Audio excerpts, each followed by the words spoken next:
peritoneum during laparoscopic surgery leads to significant hemodynamic changes like in increase in MAP and systemic vascular resistance and decrease in cardiac output. Pharmacological agents like beta blocker, opioids, increase in concentration of inhalational anesthetic agents, nitroglycerin and alpha 2 adrenergic agonists have been used to minimize these hemodynamic changes. Number of patients requiring NTG in study done by R. Shripriya was 16% in group CIV, 0% patient in group CIT, and 36% patients in control group. No patients required NTG to maintain MAP within 20% of baseline in group CIT with 1 microgram per kg dose in our study. This proved 1 microgram per kg intrathecal clonidine could achieve hemodynamic stability throughout intraoperative period. Next. Yes, R. Shripriya discussed that demand of rescue analgesia was higher in group N and group CIV as compared to group CIT in the first 2 hours. In favor of this study, we observed that intrathecal clonidine provides good early postoperative analgesia as the number of patients who required rescue analgesia was less in group CIT compared to other group. Next. Yes, according to Surekha Seattle, the duration of postoperative analgesia is significantly greater in group CL and in comparison to group CF. This can be proved with our study as well that VAS score was better achieved with intrathecal clonidine than intravenous clonidine. Next. Participant, the 8 minutes are over, so please conclude. Yes, we concluded that 1 microgram per kg intrathecal clonidine provides better hemodynamics during carbon dioxide insufflation and maintenance of pneumoperitoneum than an equal dose of intravenous clonidine in patients undergoing laparoscopic surgeries under general anesthesia. Both of the routes provide early postoperative analgesia. None of the routes causes delayed recovery of or deep sedation. Thank you. These are my references.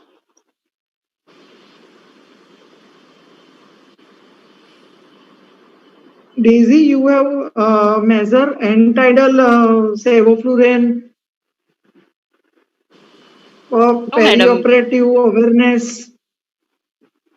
We have measured end-tidal CO2.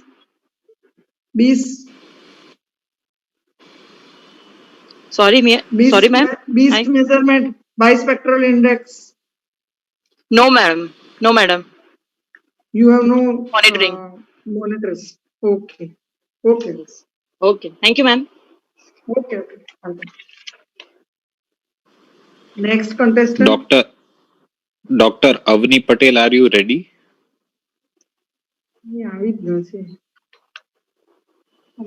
yes, sir, I'm ready. Am I audible? Okay, ma'am. Yes, ma'am. Dr. Avni Patel will be presenting now. Okay. Okay. Okay.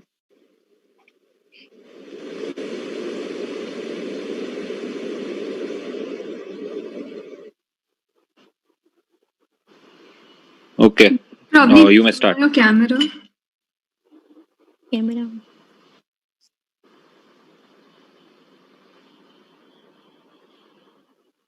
May I visible? Yes, you are audible. Okay, you may start. Okay. I'm Dr. Avni Patel, third year resident in SVP Hospital Anesthesia. My topic is ultrasound guided internal jugular vein cannulation in critically ill patients in ICU. Next slide, please. Portable USG machines are highly valuable in ICUs where a patient condition might not permit shifting the patient to USG department for imaging and proper positioning. They are very difficult due to hemodynamic condition of the patient. Additionally, central lines are put blindly using anatomic landmarks, which often result in complications like difficulty in access, misplaced lines, pneumothorax, bleeding from arterial punctures. USG provides real-time imaging. The needle can be visualized entering the vein that may result in less associated complications. Next slide, please. For IJVSS, patients should be placed in a slight Trendelenburg position. The head should be in a neutral position, maximum head rotation of 30 degrees. A randomized trial comparing neutral head position to 45 neck rotation did not demonstrate any difference in rate of complications. For operator-assisted IJV ultrasonographic guidance, the operator should stand on the ipsilateral side of the patient. The procedure should be performed from the head of the bed. An indicator of the probe should be kept pointing to the operator's left. This corresponds to the left side of the patient's body and is opposite of our traditional orientation. For cannulation of right IJV, the probe orientation ensures that the vessel position in the patient's neck, like carotid to the left and IJV to the right, share the same orientation on the USG display. The operator should have the clear view of USG image. Next slide, please. Aims of study for ease of cannulation, time consumed, and associated complications in USD guided IJV cannulation in ICU patients. Next slide, please. Indications of IJV cannulation is a large bore venous catheter is needed for rapid administration of fluid or blood products in emergency situation, for infusion of vasopressor, sclerosing agents, or TPN with less risk to vein, for placement of PA catheter or transvenous pacemaker, for continuous CV pressure monitoring and CV oxygen saturation monitoring during resuscitation. Next slide, please.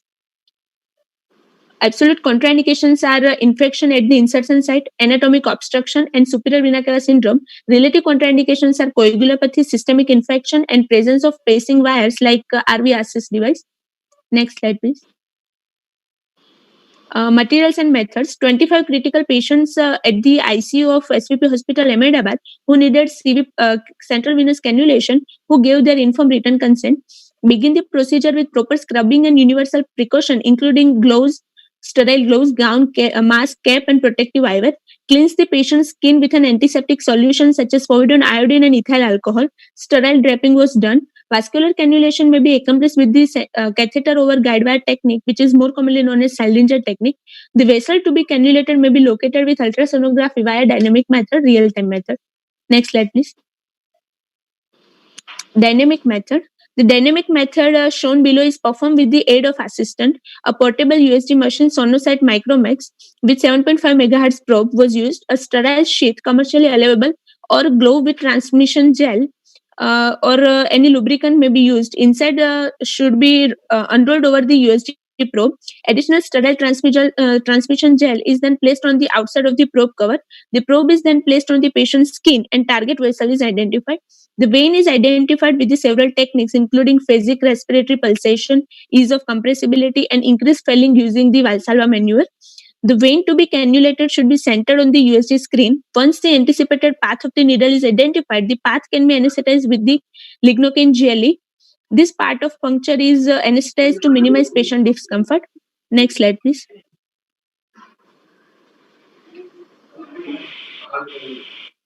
Next, the skin is punctured with a thin wall percutaneous entry needle. Do not focus on the ultrasound monitor until the needle has entered into the skin. Focusing on the monitor prior to needle entry can lead to inadvertent needle puncture.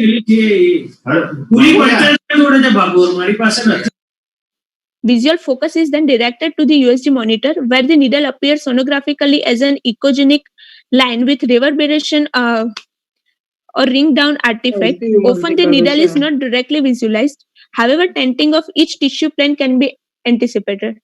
Next slide, please. In short axis view, scan back and forth with the probe over the needle to locate the needle tip. Often a longitudinal view can help localize the needle tip. After the needle is seen puncturing the vessel, a flash of blood seen in the syringe and ultrasound transducer may be set aside. Visualization of the guide wire using the longitudinal view within the target central vein verifies the intravenous placement. In the event that location of wire cannot be verified, the guide wire can be partially withdrawn and the curvature of distal J portion of the guide wire can be visualized within the target vessel.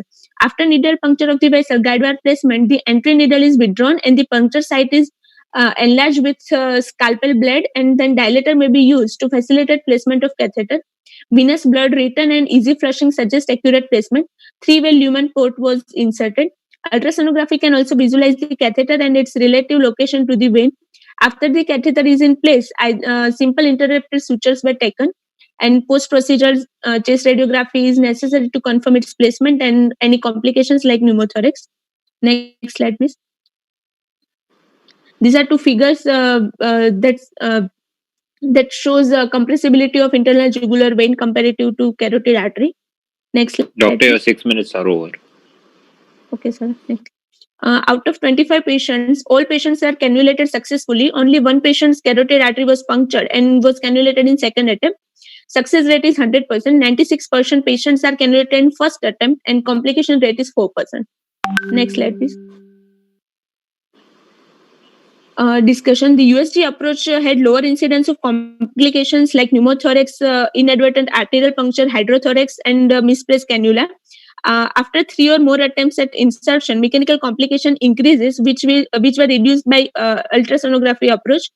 The disadvantage associated with USG guided CVC is procedure related increased incidence of infection, which can be reduced by either skillful person. Complications during central venous catheter are not rare, can be serious, and use of USG can improve patient safety. Next slide, please. Our observation and results, we came to conclusion that USG approach took lesser time, required lesser attempts, and had lower incidence of complications compared to conventional method. Regular use of USG will definitely benefit critically ill patients, and use of USG is easier, quicker, and safer than landmark approach.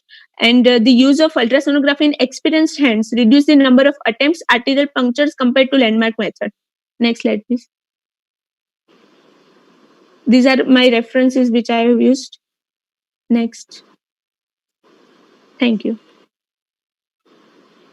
Yes. Avni, you have used short axis method. Which are the other methods of USG guided cannulation of IJV? Ma'am, short axis method and long axis method is there. And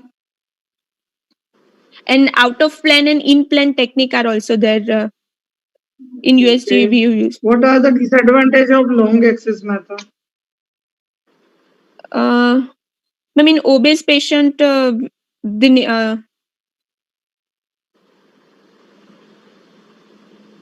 ma'am, I don't know. Other method is also midline oblique method. Okay, ma'am. I will teach you in the OT. Okay. Okay, ma'am. Yeah. Next Do contestant. we have Thank you. Dr. Dhara? Yes.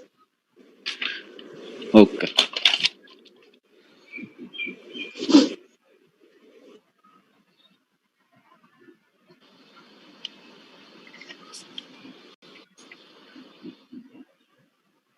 Okay, you may start. Good afternoon, ma'am. Good afternoon, everyone. This is Dr. Dhara Upadhyay, second year anesthesia resident from BJ Medical College, Ahmedabad. Today's my topic for paper presentation is a comparative study of esmolol and dexmedetomidine on hemodynamic responses to carbon dioxide pneumoperitoneum during laparoscopic surgeries. Next, please. Since the introduction of laparoscopic cholecystectomy procedures, laparoscopy has expanded impressively both in scope and volume, sharing several advantages such as reduction in stress response, postoperative pain, wound infection rate, postoperative bleeding, shorter recovery time, better cross-process, and a reduction in the hospital day totally. The hallmark of laparoscopy being the creation of pneumoperitoneum, usually with the use of carbon dioxide. This procedure has several disadvantages in the form of cardiovascular side effects, respiratory side effects, neurological side effects, and GIT side effects. The pathophysiology for this entire thing is the stimulation of hypothalamo-adrenal medulla axis, which releases norepinephrine and epinephrine and plasmarenin activity. All this causes sudden increase in the heart rate, systemic blood pressure, vascular resistance, pulmonary vascular resistance, and totally a reduction in the cardiac output. Hypercapnia and pneumoperitoneum cause stimulation of the sympathetic nervous system, causing catecholamine release and vasopressin release. For this, different pharmacological agents such as alpha-2 adrenergic agonist like dexmedetomidine, beta-adrenergic blockers such as esmolol, opioids, magnesium sulfate, nitroglycerin often are used to attenuate the circulatory response and to provide a smooth hemodynamic stability during the entire laparoscopic surgery. My study was designed to compare the effectiveness of intravenous dexmedetomidine and esmolol to attenuate the adverse hemodynamic responses to laparoscopic surgery under general anesthesia. Dexmedetomidine is a highly selective alpha-2 adrenergic agonist, which is a sedative, anxiolytic, sympatholytic, analgesic properties without producing significant respiratory depression. Its sympatholytic effect decreases mean arterial pressure, heart rate by reducing the norepinephrine release. Also, esmolol is an ultra-short-acting cardioselective beta-1 adrenoreceptor antagonist, which is used to control tachycardia and hypertension. It blunts the adrenergic responses to perioperative noxious stimuli effectively. Next, please. My aim of the study was to identify various cardiovascular responses to CO2 inflation in a normotensive patient undergoing elective laparoscopic surgery under general anesthesia. Also to compare the effect of both these drugs, that is intravenous dexmedetomidine and esmolol, to hemodynamic responses to attenuate these responses from insufflation in normotensive patient, and to compare side effects, if any. Thank you. Next, please. My study was conducted in a total of 60 patients divided into two groups.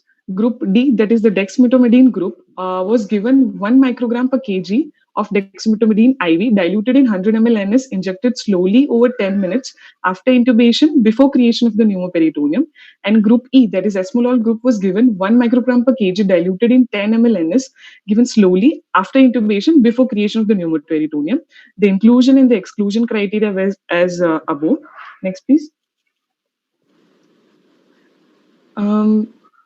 After following the inclusion, the exclusion criteria, and a thorough preoperative checkup with all routine blood investigation, chest X-ray, ECG, the patient was brought to the OT table, monitors attached, baseline vitals noted, IV line secured, and the patient was induced for general anesthesia by giving pre-medication like glycopyrrolate, fentanyl, and ondansetron. Pre-oxygenated with 100% O2 for 3 minutes, intubated under presence of induction agents propofol and scoline, and the anesthesia was maintained with isoflurane and vecuronium. The E patient received now the bolus dose of 1 milligram per kg IV of esmolol 10 ml of 10 ml of NS before pneumoperitoneum. Group D received bolus of 1 microgram per kg IV in 100 ml NS over 10 minutes before creation of the pneumoperitoneum. CO2 was insufflated into the peritoneal cavity. Intra-abdominal pressure was maintained up to 12 mm of Hg. All the patient was positioned in a health tilt of 15 degrees. The end tidal CO2 was kept between 30 to 40 millimeters of mercury. Analgesic was given, and isoflurane was discontinued 15 minutes before the procedure for a rapid emergence. Neurovascular blockage was reversed with injection myostignine and glycopyrrolate at the completion of surgery. Extubation done, and the patient was shifted to a recovery room and observed 2 hours post the procedure to notice any side effects, if any. Next, please.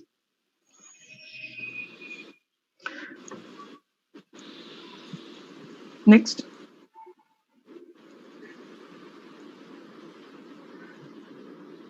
The parameters which were observed were heart rate, systolic, diastolic blood pressure, mean arterial pressure, pulse oximetry, and end tidal CO2. And these parameters were noticed at baseline, at intubation, before pneumoperitoneum, and after pneumoperitoneum at 3, 5, 10, 20, and 30 minutes. Next. My study endpoints were to measure the attenuation of the hemodynamic responses of CO2 pneumoperitoneum with the use of both these drugs, dexmedetomidine and esmolol, up to 30 minutes after pneumoperitoneum. However, the patient were observed 2 hours post-procedure to notice any side effects such as nausea, vomiting, hypertension, bradycardia, shivering, sedation, if any. Next. The study concluded with a statistical analysis that while seeing the graph of mean heart rate, it was seen that in the group E, that is the esmolol group, the heart rate started to fall at 3 minutes after pneumoperitoneum, and it continued to fall up to 10 minutes after pneumoperitoneum. Afterwards, it rises throughout the pneumoperitoneum. 6 minutes are over. Okay, after the pneumoperitoneum, it continued to rise up to 10 minutes, while in dexmedetomidine, the fall in heart rate was noticed at 10 minutes of the pneumoperitoneum, and then it reduced. Next.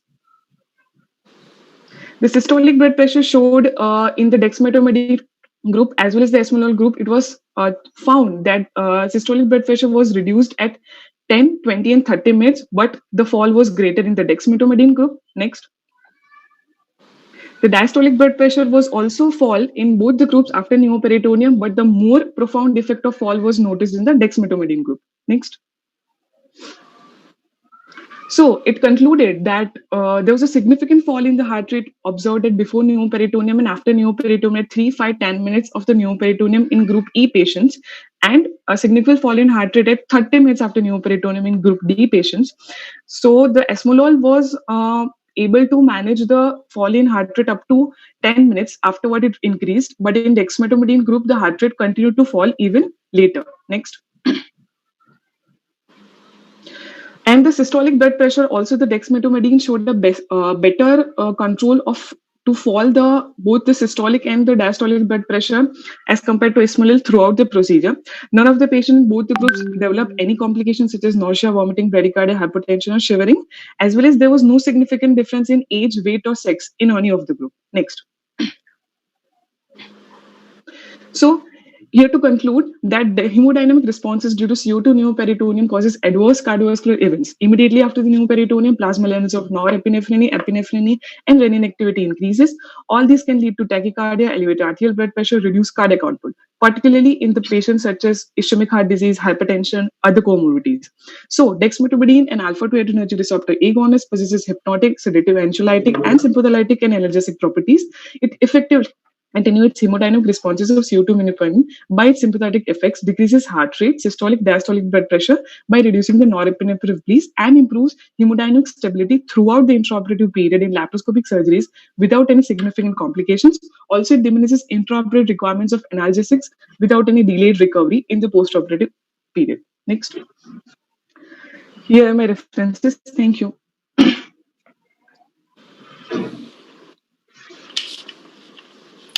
Hello. Yes, ma'am. Which are the other agents to attenuate the pneumoperitoneum response, stress response? Then we can use a long-acting metoprolol. Then we can increase the dose of the analgesics such as fentanyl to improve the hemodynamic responses.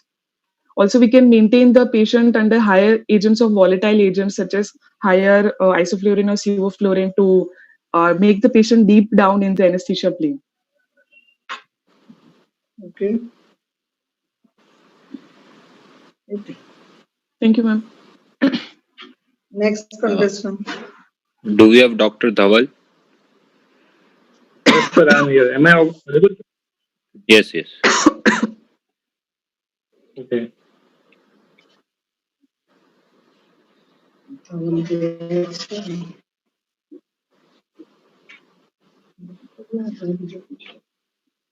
Good afternoon, one and all present here.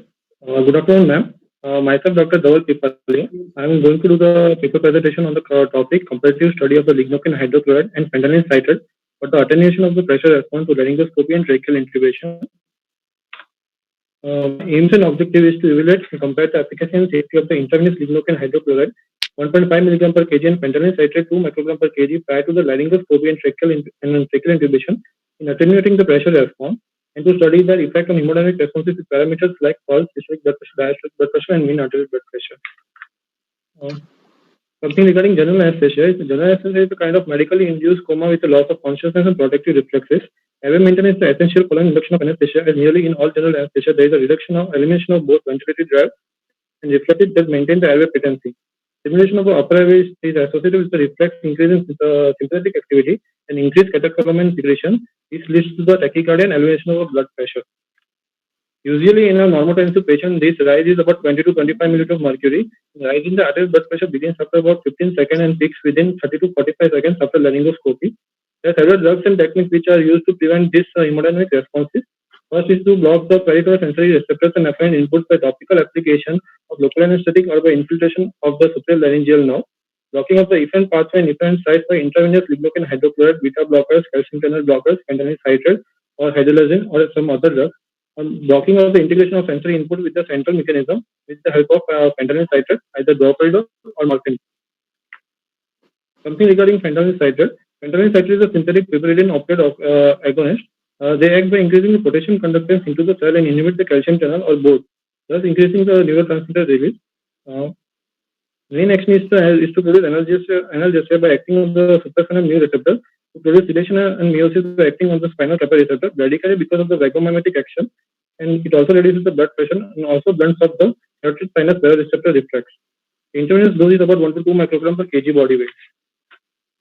Lignocaine hydrochloride is basically a local anesthetic. Its main action is by electrical stabilization of the neuronal cell membrane by blocking of the sodium channels, and also causes stabilization of cardiac cell membrane which are damaged and excitable. As a result of this, it is also used for the treatment of cardiac dysrhythmia. Intravenous dose of the 2% lignocaine hydrochloride is 1.5 milligram per kg, and that for the topical purpose it is used as a 4% lignocaine hydrochloride. Also, we can use 10% lignocaine hydrochloride as a spray purpose. Under methodology, the study was carried out on the randomly selected 50 patients aging between 20 to 50 years with the ASA grade of 1 and 2 and Mallampati grade 1, scheduled for the elective surgery requiring general anesthesia and endotracheal intubation. Patients were divided into 2 groups, and each group consisted of 25 patients. All patients were kept nil by mouth for 6 hours, and all vital parameters were noted and considered as control baseline values. Injection glycopyrrolate 0.004 milligram per kg and injection midostaurin 0.02 milligram per kg was given intravenously as a pre-medication at 0 point of time. The study drugs were given 5 minutes after the pre-medication. In group 1, lignocaine hydrochloride was given 1.5 milligram per kg IV, and in group 2, fentanyl citrate was given 2 microgram per kg IV.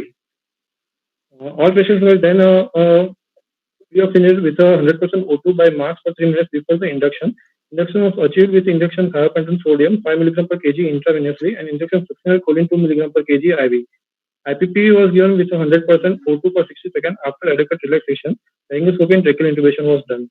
Observation of the pulse, systolic blood pressure, diastolic blood pressure, mean arterial blood pressure was done for next 6 minutes, during which no stimulus was given to the patient. I have divided my entire study alphabetically. A is the point of time when the basal values were recorded. B is the point of time when pre-medication was given. C is the point of time when study drugs were given. D is the point of time when induction was done. E is the point of time when laryngoscopy and tracheal intubation was done.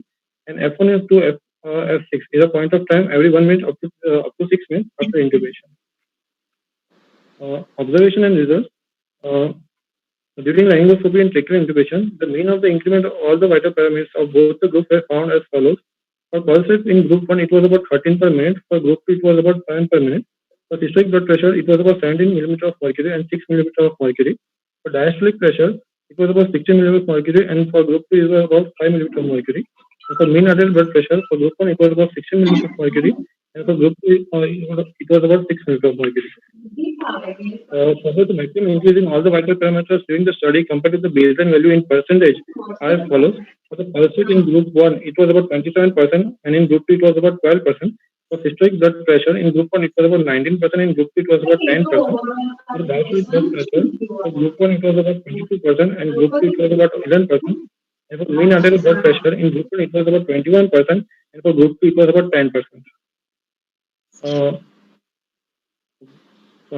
These are the graphical representation for the pulse rate and systolic blood pressure and the deviation which I found during my entire study. Here we can see that up to the D point of time, mostly the basal value of both pulse rate and systolic blood pressure were maintained. From the E point of time, both pulse rate and systolic blood pressure we can find an increment. And at F1 point of time, we can see the peak of both pulse rate and systolic blood pressure. F1 point is the point where we do. It is the point after 1 minute after the tracheal intubation and laryngoscopy. And from after F1 point of time, we can note the decrement in both pulse rate and systolic blood pressure up to the F6 point of time. The dark blue line is showing the group 1 in which lignocaine hydrochloride was used, and light blue line is showing the group 2 in which fentanyl citrate was used. Similar results were found in both diastolic blood pressure and mean arterial blood pressure up to the D point of time. Doctor, your 6 minutes are over. Okay, sir. Up to D point of time, mostly the basal vital parameters were maintained. But from E point of time, that is the laryngoscopy and tracheal intubation, the increment was noticed. And at F1 point of time, the peak of both diastolic blood pressure and mean arterial blood pressure were noted. After F1 point of time, the decrement was seen in both diastolic blood pressure and mean arterial blood pressure. From the above result, I found that there was no significant rise in the pulse rate and systolic blood pressure after laryngoscopy and intubation in patients of group 2 in current to the baseline value within 5 to 6 minutes post intubation. And also in the group 2, there was no significant rise in diastolic blood pressure and mean arterial blood pressure, and both came to the normal baseline value within 4 to 5 minutes post intubation. During the entire study, any kind of complications like trauma to lip, oral cavity, bronchospasm, laryngospasm, esophageal intubation or bronchial intubation, etc., were not found during my entire study. Hence, I conclude that the injection fentanyl citrate 2 microgram per kg attenuated the hemodynamic response better than lignocaine hydrochloride 1.5 milligram per kg. Hemodynamic parameters did not rise significantly after intubation with fentanyl and reached the basal value within study time. Among the two drugs, fentanyl citrate showed better attenuation of the symptomatic response, which is statistically highly significant. So the fentanyl cited is a safe and effective in attenuation of the hemorrhagic response to laryngoscopy without significant side effects. Thank you, ma'am.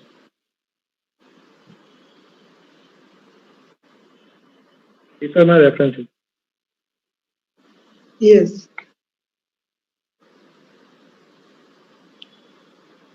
Which is the most important hemodynamic factor among the SBP, DBP, and MAP to attenuate the stress response? Mean arterial blood pressure, ma'am. Okay. Do you know about red pressure product? What, ma'am? Sorry, ma'am. Red pressure I product. didn't get your question. Okay. Next contestant. Dr. Dinesh. Okay.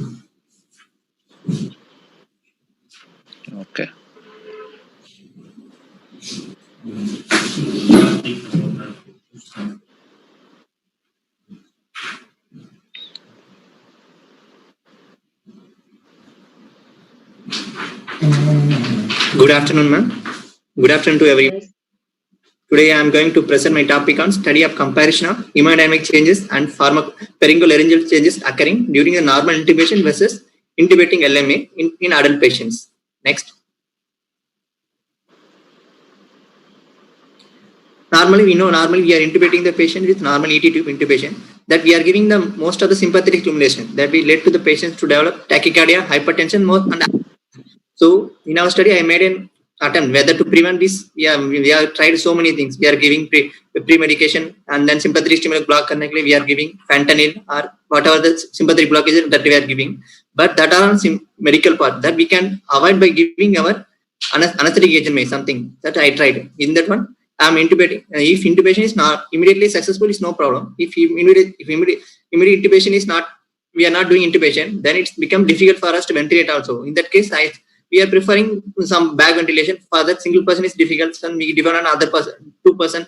It's easy for a person to intubate with LMA, laryngeal mask airway. That will make the patient, that will make anesthetist to hand free and will help the patients to ventilate for some time. So I selected a topic comparison with a normal intubation with LMA, intubating LMA. What are the advantages with this one? We can make the anesthetist to hand free and will make the patients to ventilate freely for some time. And disadvantage, what are that? The patient will develop most commonly, the patient have the chance to get aspiration. That is most common with LMS. And then another thing, the position of if you want to put the patient in lateral or some position, it's difficult for us to maintain with LMA. So it's ideally not suitable for the patient with lateral position or restricted mouth opening. So that is the only disadvantage of this. But in right now we are doing intubation. Normally the cardiac patient under sympathetic stimulation. If you are giving more stimulation, then they are more prone to develop arrhythmia. So we are not to avoid that. We can give them LMA, intubating LMA, then we can do the surgeries. Next,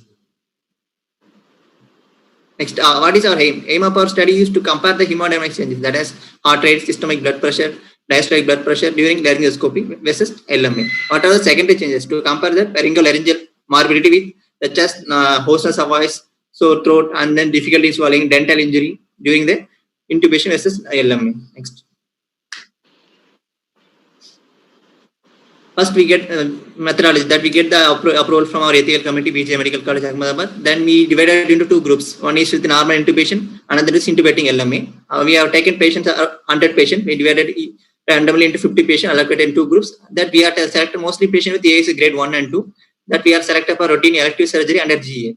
Then exclusion 3, the patient having AS 3 and 4 are excluded, and the patient having restricted mouth opening. Because the patient already they are having restricted mouth opening, we can't able to put the LMA or IGER in that patient, so it's a bit better to avoid them.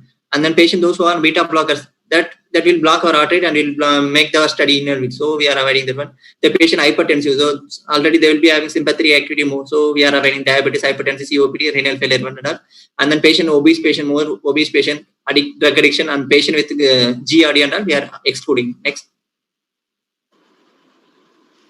What is the procedure? During procedure, what are the things? We are doing a PAC, pre-anesthetic checkup, that routine investigation, all investigations we are doing, and then we are getting the consent from the patient, and we are explaining the ASA criteria which will be suited for the patient. Then the patient is kept on NBM for 6 hours, and then the patient is patient which is attached to monitors and all. And then patient is given pre-medication, which namely pre-medication like glycopyrrolate, Emised, Rantac, fentanyl, Midas, and lignocaine given. Next.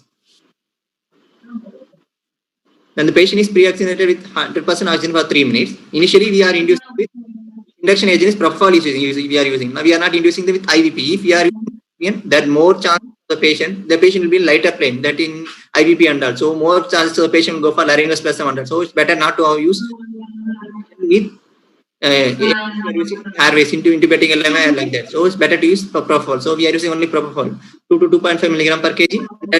Relaxant like Vecuronium 0.1 milligram per kg we are giving. After patient become loss of consciousness, the lungs are activated, airway security ET2, and then pressure put him on pressure volume control motor mode. Anesthesia is maintained with O2 and nitrous oxide, and then patient is after the OT is over, the patient is reversed with glycol neostickment, and then after extubation the post-op patient is monitored. Next.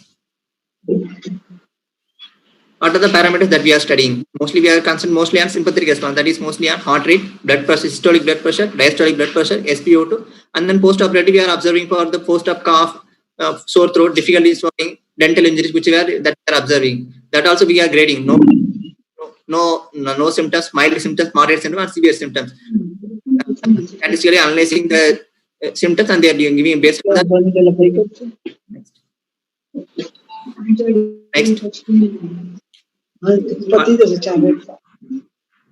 What are the things?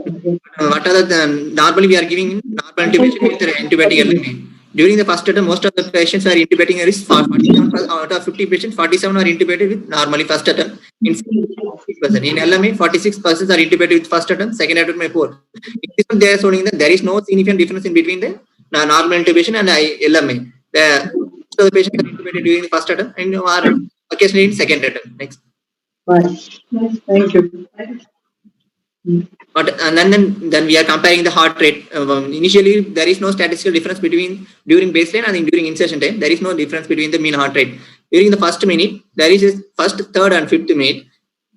There is a sympathetic response. Is that there is increase in the heart rate for increase in the heart rate during first minute, third minute, fifth minute in the patient those who are undergoing normal intubation, normal conventional intubation. But when we do with LMA, there is no significant difference. 1/3, fifth minute. They are significantly superior. They are maintaining a hemodynamic stability. So it's better to use intubation with LMA in 1/3 minute, fifth minute. Doctor, your 6 minutes are over. Systolic blood pressure. That the same way that we are comparing the systolic blood pressure with LMA and the normal intubation. First, third, and fifth minute, there is a highly significant difference is present with the LMA. So LMA is superior in maintaining the systolic blood pressure. Next. Similarly, we comparing the diastolic blood pressure with LMA and the normal intubation. In this one, first, third, and fifth minute, there is a significant diastolic blood pressure. Good maintenance is present with the LMA, so it's better preferable when compared to normal intubation. Next, the post-op complications like coughing, sore throat, hoarseness, and difficulty in swallowing, dental injury that are all observed in both the groups, and there is no significant difference in present in both the groups. Next. Discussion.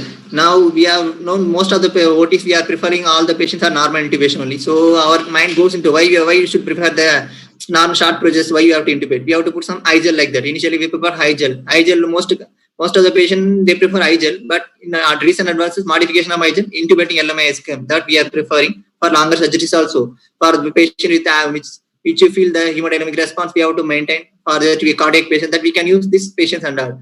So it's better to use the intubating LMA in recent advances with good prognosis. Next. And from the above, the results are concluded that the LMA offers a good advantage in attenuating the hemodynamic response when compared to the normal laryngoscopy. The incidence of post-op complications are similar to the intubation only. So the success rate also is similar to normal laryngoscopy and intubation. Next. These are all the reference pages. Thank you.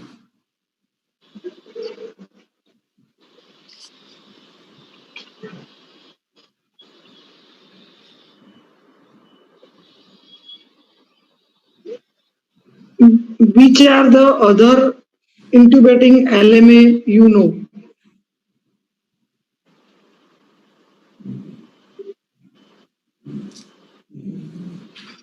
You have used which one? I'm Supratech. Yes. Then other? Don't know. Okay. Chalo. Next contestant. Dr. Harshini. Am I audible? Yes, please. Yes, yes.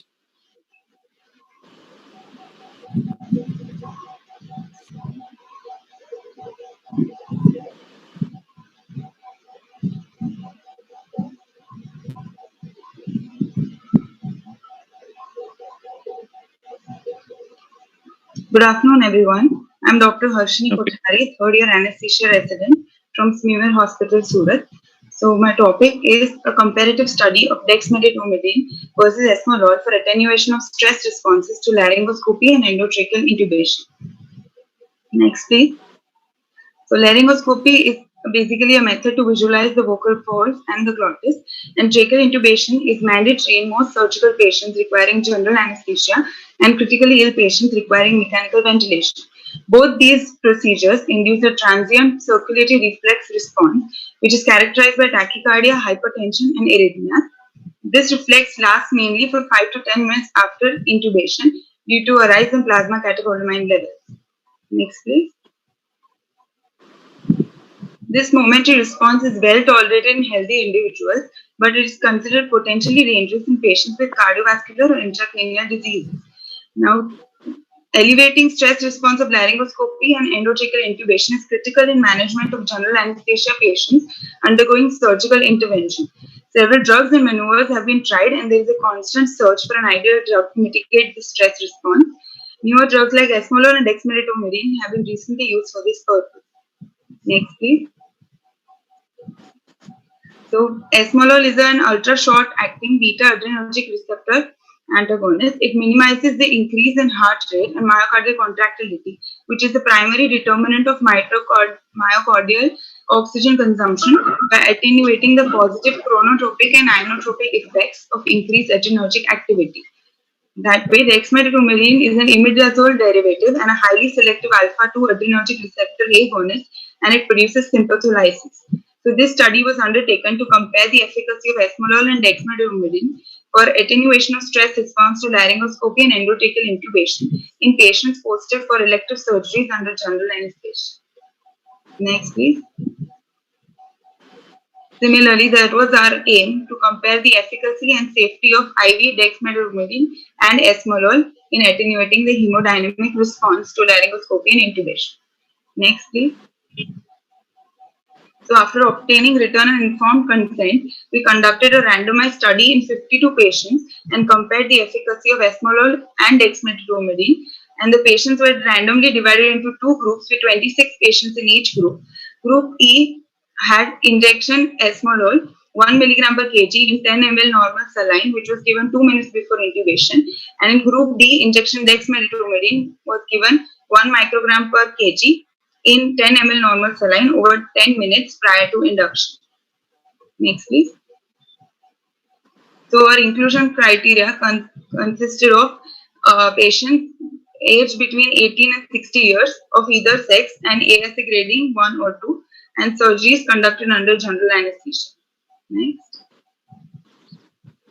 Exclusion criteria involved patients with Mallampati grade 3 or 4, patients having chronic hypertension, bradycardia, hypotension, or coexisting cardiorespiratory or hepatorenal diseases, and patients who could not be intubated within 2 minutes of administration of study drugs, or with known hypersensitivity to study drugs, or patients having specific electrocardiogram changes like conduction block or cardiac failure.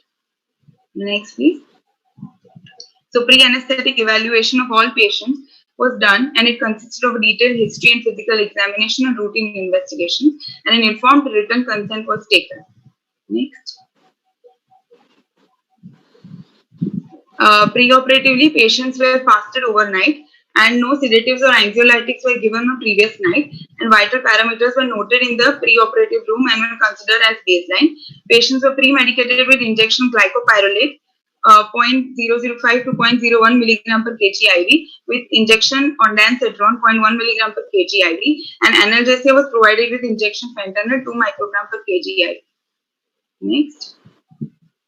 So these are my study groups. 2 groups, injection esmolol 1 milligram per kg and injection dexmedetomidine 1 microgram per kg. Next, please.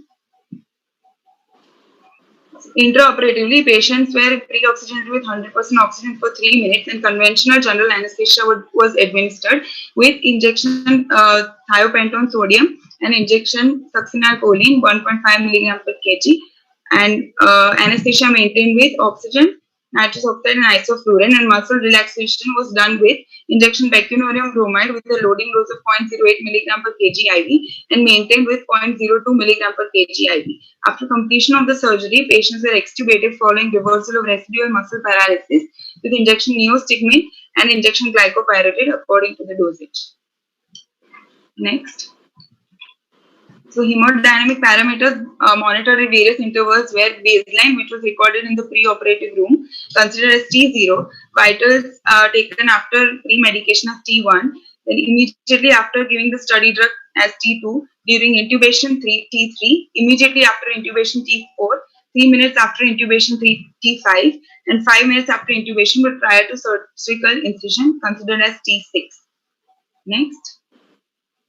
So complications for my study were considered as bradycardia if the heart rate was less than 60 per minute. If bradycardia occurred, it was treated with injection atropine 0.6 milligram IV. Hypotension was defined as low blood pressure, typically less than 20% of baseline. And if that occurred, it was managed with 200 ml of crystalloid bolus and injection mephentermine 6 milligram IV. Respiratory depression was defined as SpO2 less than 90% on room air and or respiratory rate of less than 8 per minute. Next, please. Doctor, your 6 minutes are over. Okay, next. Next. Can you go to observation and results? Hello?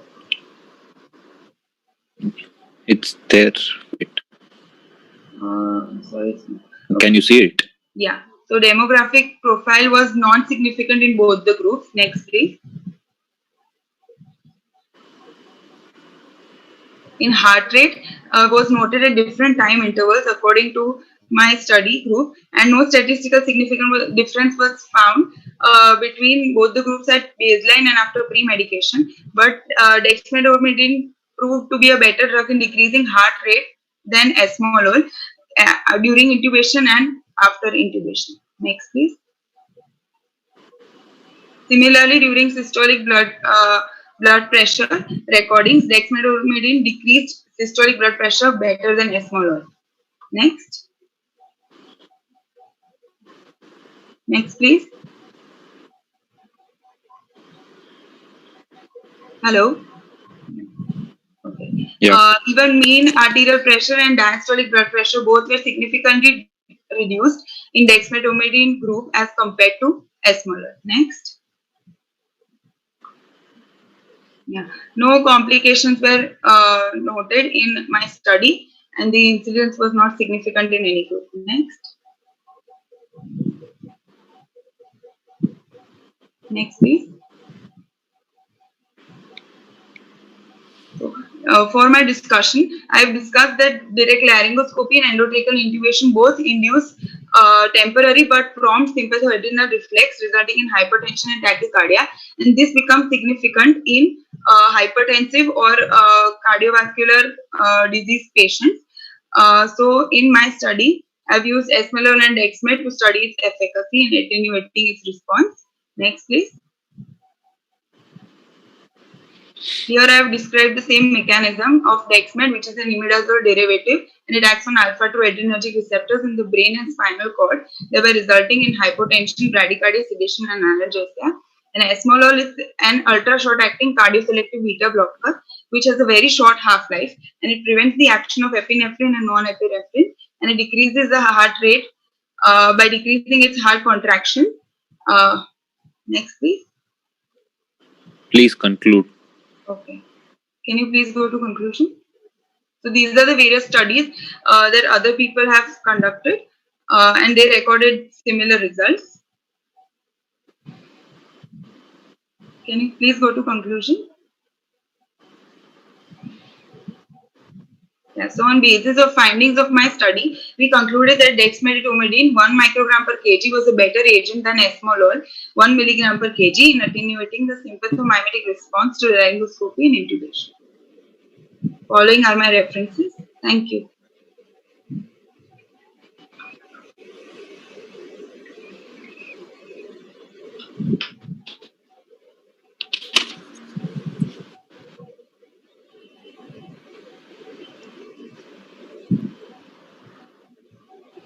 Ma'am, your audio is not. Ma'am, your audio is off.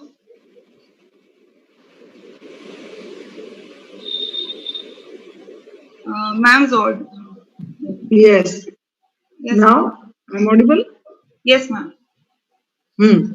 Apart from attenuating dexmedetomidine as a stress response, Yes, ma'am. which are the other uses in anesthesia and critical care? Yes, ma'am. We can use dexmedetomidine for ICU sedation.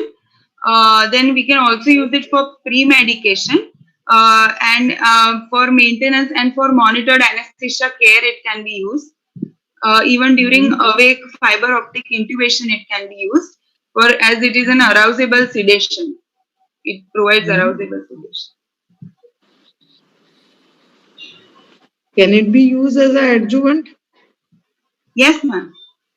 Yes. Yes, ma'am. Okay. Thank you, ma'am. Next candidate, please.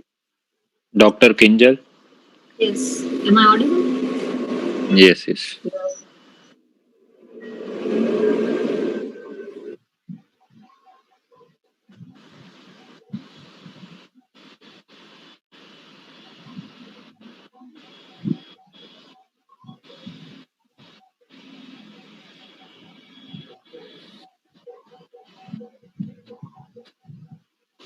Okay, you can start.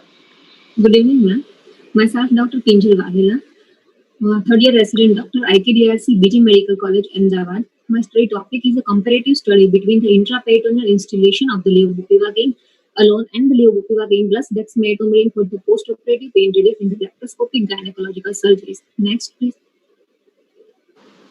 In today's era, laparoscopy has been a blessing to the field of surgery. The advantage of the laparoscopy is a small incision, less blood loss, reduced hospital stay, and reduced post-op pain. Pain during the laparoscopy due to the sympathetic stimulation and the RAS activation. Pain after the laparoscopy due to staging and inflammation of the peritoneum, irritation of the phrenic nerve, and residual CO2 in the peritoneal cavity. Next slide, please. Various methods have been tried to reduce the post-op pain following the laparoscopic surgeries. The main advantage of the local anesthesia is there will no any adverse effects which occurs with the opioids and the NSAIDs. We use the dexmedetomidine as an adjuvant to the local anesthesia as it provides a good sedation and prolonged post-operative analgesia. Next, please.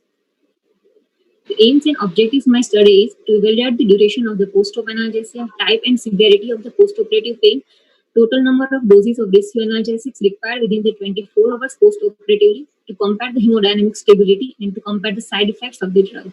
Next. They include the AC grade 1 and 2 female patients between the 20 to 60 years of age group. In exclusion criteria, there is AC grade 3 and 4 with history of the drug allergy, patient with the cardio and respiratory compromise, and the renal disorders. Next.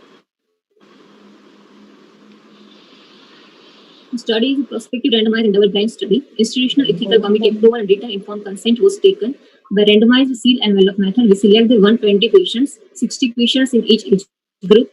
Pre-anesthetic checkup, in detailed history and complete physical examination are recorded. All basic routine investigations were done. Patients were kept NBM for the 8 hours. Next. In operating room, standard ASM monitors was applied. 18-gauge IV cannula was secured and IV fluid was started. Balanced general anesthesia was given. ETCO2 and temperature probe were applied. Minute ventilation was adjusted to maintain the norm of apnea between 30 to 35 mm of HG. Gas tube was inserted. At the end of surgery, the study solution was given through the intraperitoneal route before the removal of trocars into the right and left subdiaphragmatic and the iliac regions of the abdomen, either as a 40 ml of 0.25% levobupivacaine alone in the group L or with dexmedetomidine 1 microgram per kg in the group LD. The time was noted. After given the reversal, trachea was extubated and patient shifted to the recovery room. Our primary outcome is to compare the pain. The secondary outcome includes the time to first request of analgesia in the post-op period, total dose of analgesic used in the 24 periods, to compare the hemodynamic parameters and the adverse effects. Next, please.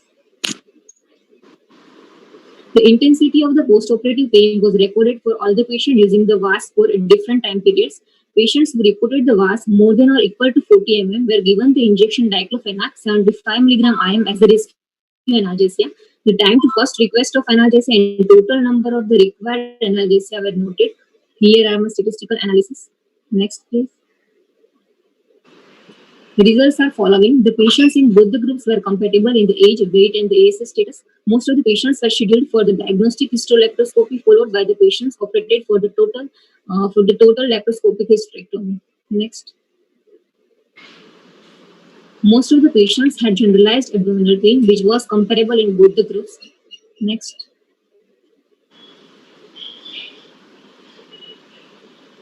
On analyzing the VAS score, it was seen that VAS was higher in the group L at 4, 8, and 12 hours compared to the group LD, which is significant.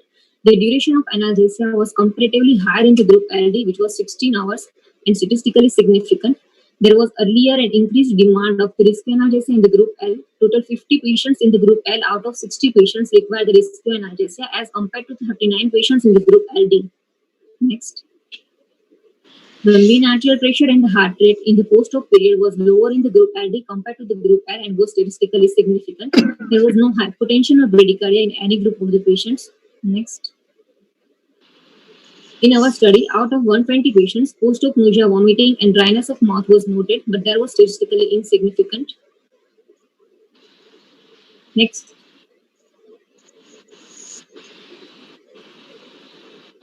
Next.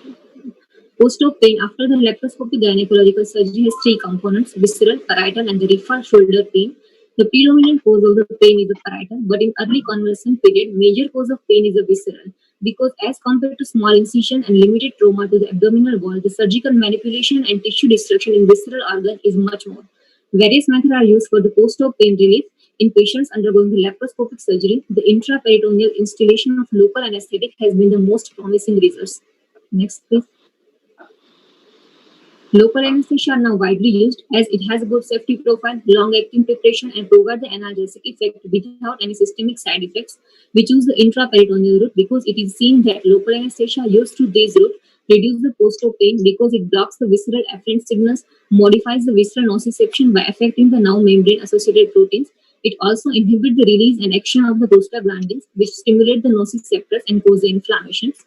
Next. The rationale of preferring the levobupivacaine is that it is long-acting agent, lesser motor blockade, and less cardiac and the neurotoxicity, and now blocking potency comparable with the bupivacaine. The drug is a sodium channel blocker, which prevents the depolarization.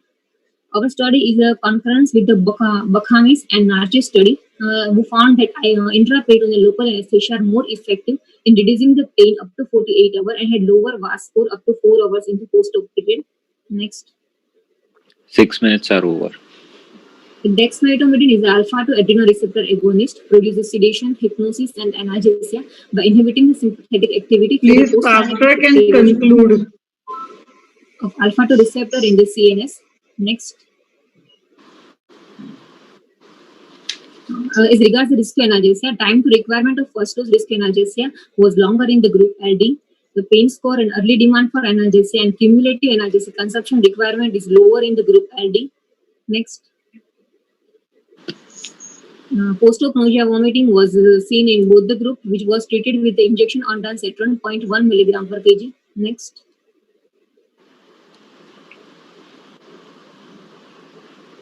The study findings are in the levobupivacaine plus dexmedetomidine reduce the post-op pain, reduce the rescue analgesic requirement, and better hemodynamics and lesser side effects.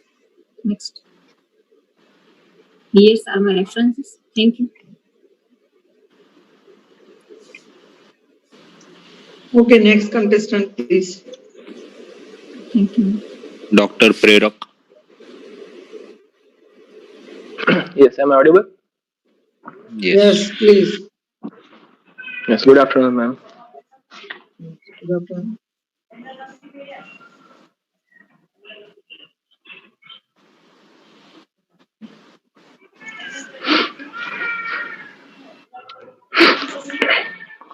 Yes, good afternoon, ma'am. I have yes, I have done a cases on combined femoral sciatic nerve block for lower limb procedures.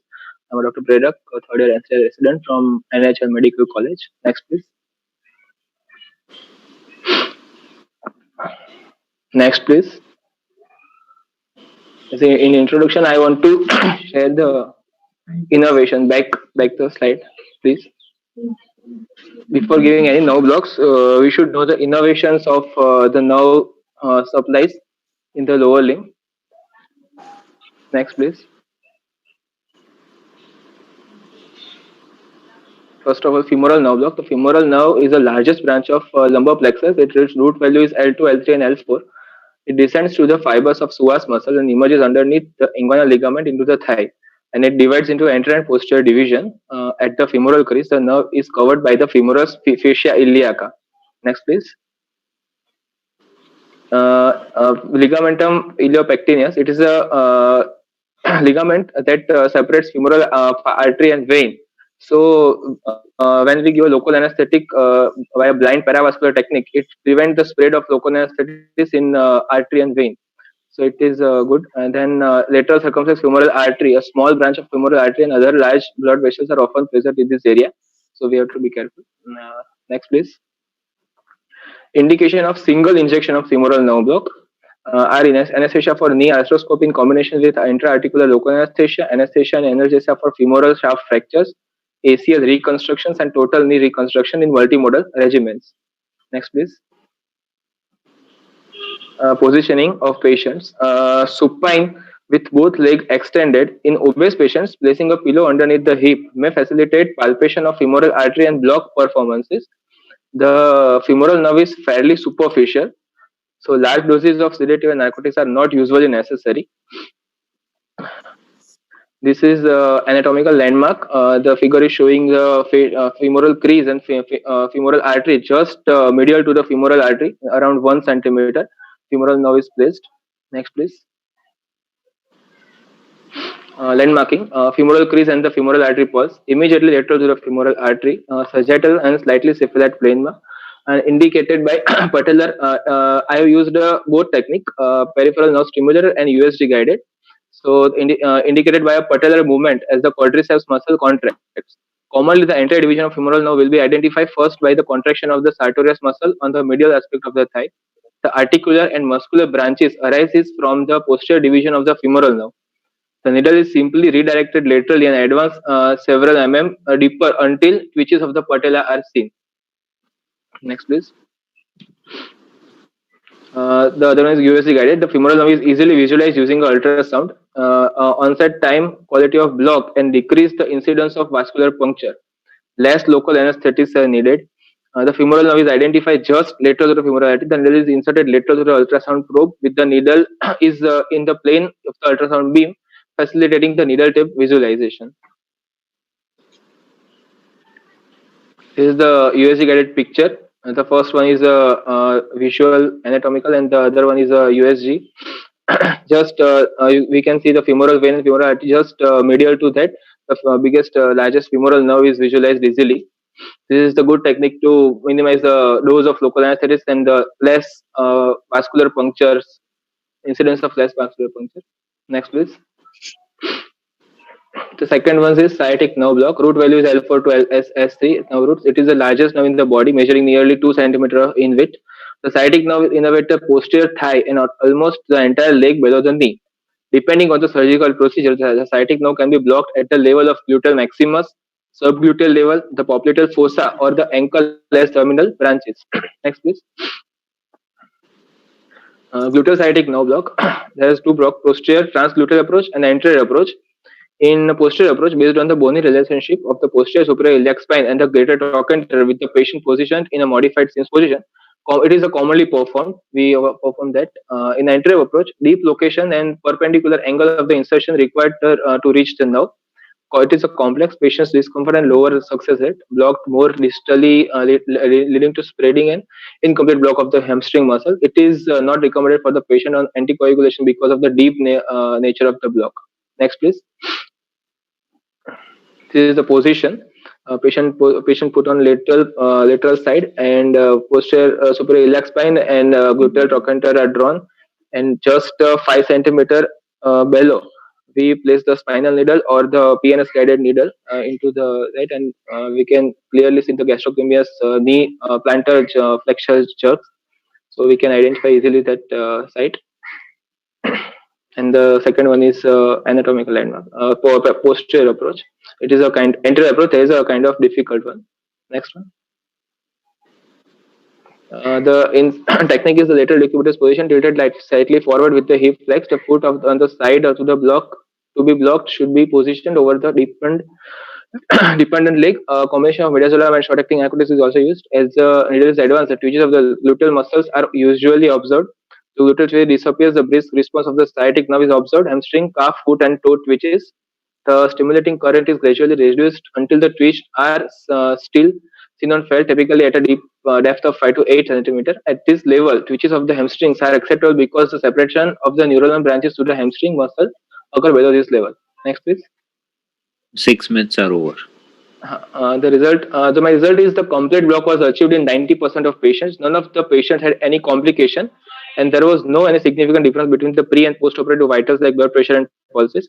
All the patients prefer to undergo same technique if they need in future. Next, please. And my conclusion is complete femoral sciatic nerve block is a simple, safe, and efficient technique with low incidence of side effects and negligible failure rate. Thank you.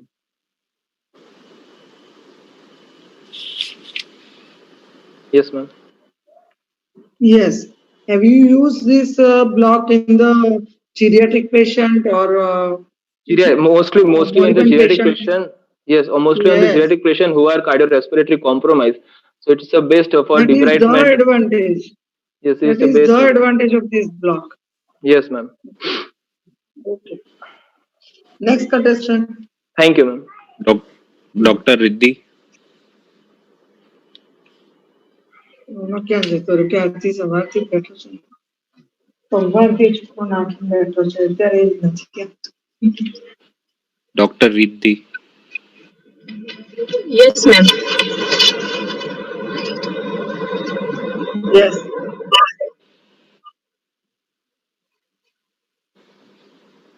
Okay. Good afternoon, ma'am. Yes, good afternoon. The efficacy of dexamethasone added as an adjuvant to localize. Continue. The efficacy of dexamethasone added as an adjuvant to local anesthetic in brachial plexus block for postoperative analgesia. Pain is an unpleasant sensory, emotional experience associated with actual or potential tissue damage or described in terms of such damage. It is associated with sleep disturbance, cardiovascular side effects, increased oxygen consumption, delayed mobilization, and promotes thromboembolism. Brachial plexus block is a technique of choice for upper extremity surgeries and postoperative anesthesia. The effect of single shot brachial plexus block is short-lived, so various adjuvants are used to prolong the pharmacological duration of local anesthetics. Dexamethasone improves the quality and duration of the peripheral nerve block over local anesthetic alone. This is to be mediated by attenuating the release of inflammatory mediators, reducing the ectopic neuronal discharge, inhibiting potassium channel mediators discharge of nociceptive C fibers. The ideal adjuvants prolong the analgesia, anesthesia, and it improves the clinical outcome with minimal side effects. Next. Our aims of the study to observe the onset of sensory motor blockage, duration of motor blockage, duration of analgesia, perioperative hemodynamic stability, and perioperative adverse effects and complications. We included patients aged between 18 and 60 years, patients with ASA grade 1 and 2, below shoulder, upper limb surgeries, and under supraclavicular brachial plexus block. We excluded the patients with contraindications for brachial plexus block like allergy to drugs, bleeding disorders, patient on anticoagulants, severe respiratory disease, local infections, patient who refuse to give consent, pregnant women, peptic ulcer disease, diabetic mellitus, and peripheral neuropathy. Next, in this case, each patient was explained properly in detail regarding the procedure. Written informed consent taken. 0 to 10 point visual analog scale was used for pain analysis. IV access was secured and baseline parameters were reached and recorded. The procedure, next slide. The procedure was performed under all aseptic precautions with patient in supine position. The patient's head was turned away from the site to be blocked. Arm to be anesthetized is adducted and the hand extended along the side towards the epsilateral knee as far as possible. 23 gauge 1.5 inch hypodermic needle was inserted in the plane towards the brachial plexus in a lateral to medial direction upon visualizing the needle path to desired location. Next slide. Patients were divided in two groups. We studied 60 cases. The group first was group S, who received 0.5% bupivacaine, 23 ml plus 0.9% normal saline 2 ml. And the second group is group D, who received 0.5% bupivacaine plus dexamethasone 8 milligram. Next. This slide shows the technique of giving the block using the linear ultrasound probe is placed on the supraclavicular region and the needle is inserted in the plane of the probe and probe is adjusted according to view the path. Next slide. This shows the sonographic view of the plexus, which is grape-like and situated lateral to the subclavian artery. And the blue part shows the drug infiltrated after a negative aspiration for blood, and also shows the surrounding structures like subclavian artery and the pleura in the first strip. So by using USG, we can prevent the damage to the adjacent structures. Next. The patient were observed for any complications and toxicity of the drug injected. The sensory block characteristics were assessed in each of the major peripheral nerves. Sensory block was graded according to the scale. Grade 0 is no block, grade 1 is partial block, and when there is no sensation is grade 2. Onset of sensory block is the time from end of injection to grade 1, and the peak of block is the time from end of injection to the grade 2 sensory block. Next. Motor block characteristics were measured by following motor functions like flexion at elbow and extension of elbow and wrist, opposition of thumb and index finger. The motor function graded according to the scale. Grade 0, 1 and 2. The grade 2 is complete block where there is no muscle activity. Onset of the blockage, time from end of the injection to grade 1 motor blockage, and the peak complete motor blockage is when the time from end of the injection to grade 2 motor blockage. Only patients with complete motor and complete sensory block were included in the study. Next. Total duration of each case was noted. Duration of the motor block, time elapsed between the end of the drug injection to move the fingers and elbow flexion. Duration of analgesia according to 0 to 10 visual analog score was observed for 24 hours after operation. Duration of analgesia is time elapsed between the end of the injection to when patient experienced the pain of VAS more than or equal to 4 severity. The rescue analgesic was given when the patient began to experience the pain. Possible complications of brachial plexus block was looked for and treated if any. Results were expressed as mean plus or minus standard deviation. Statistical analysis was performed using Z-test. Next. Our results in patients in group S and D were comparable with respect to their patients' age, weight, sex, and ASS status and duration of the surgery. Next. The difference between both the groups for the duration of the surgery was not statistically significant, but the onset of sensory block, onset of motor block, peak of sensory and motor block, and duration of the motor block and the time to first rescue analgesia were found to be statistically significant. Next. Your 6 minutes are over. Yes, next slide. Next. This slide. Next. There was no major perioperative complications in either group of patients. Pulse rate, blood pressures were stable and comparable between two groups. Next. Next. Adjuvants like steroids have powerful anti-inflammatory as well as analgesic properties with minimal toxicity. These effects are mediated via classical glucocorticoreceptors and are local effects and systemic. Actions on glucocorticoreceptors alter the functioning of the ion channels, produce local acidosis in nerve cells, thereby reducing the concentration of local anesthetic required to produce conduction failure or trapping the highly ionized bupivacaine molecule into the neuronal cell. Both these events would produce an extended action of the local anesthetics. Next. The degree of pain measured at first analysis request were lower in the dexamethasone group than in the comparison to other groups. So our results are consistent with the previous studies. It's reported that dexamethasone prolongs the duration of analgesia 1.5 times when used as an adjuvant to 0.5% bupivacaine. Both time of the onset and peak of the sensory and motor block was faster in dexamethasone group compared to the cell line group. Difference was statistically significant. Adjuvant dexamethasone significantly prolonged the duration of analgesia. And the USG guided supraclavicular block provides a better quality of block than supraclavicular block using anatomical landmarks and neurostimulator conformation and less chances of complications like pneumothorax. Next. In conclusion, adding dexamethasone 8 mg as an adjuvant in USG guided supraclavicular block results in faster onset of sensory and faster onset of motor block with the significant prolongation of duration of motor block and post-operative analgesia without any side effect. Thank you. Okay. Next contestant. Dr. Ronak. Yes, I am visible and audible. Yes. Thank you, ma'am. Good afternoon, ma'am, and all.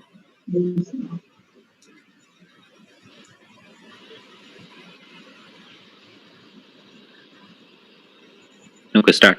Yes. My topic was on comparison of opioid-based anesthesia and opioid-free anesthesia for a patient undergoing for laparoscopic surgery. Myself, Dr. Ronak from SVP Hospital, Ahmedabad. Introduction started with opioids have been used for pain relief for several thousand years and have contributed to improve quality of countless number of patients, including patients enduring several post-operative pain and cancer patients. In past 2 decades, opioids have been used increasingly not only for the treatment of various cancer pain conditions but also during the perioperative period. Intraoperative opioids achieve hemodynamic stability. They block the sympathetic reaction to surgical injury while maintaining the blood pressure and heart rate. In our study, opioid-free anesthesia is a technique where no intraoperative systemic neuralgial or intracavitary opioid administration during the anesthesia. Next.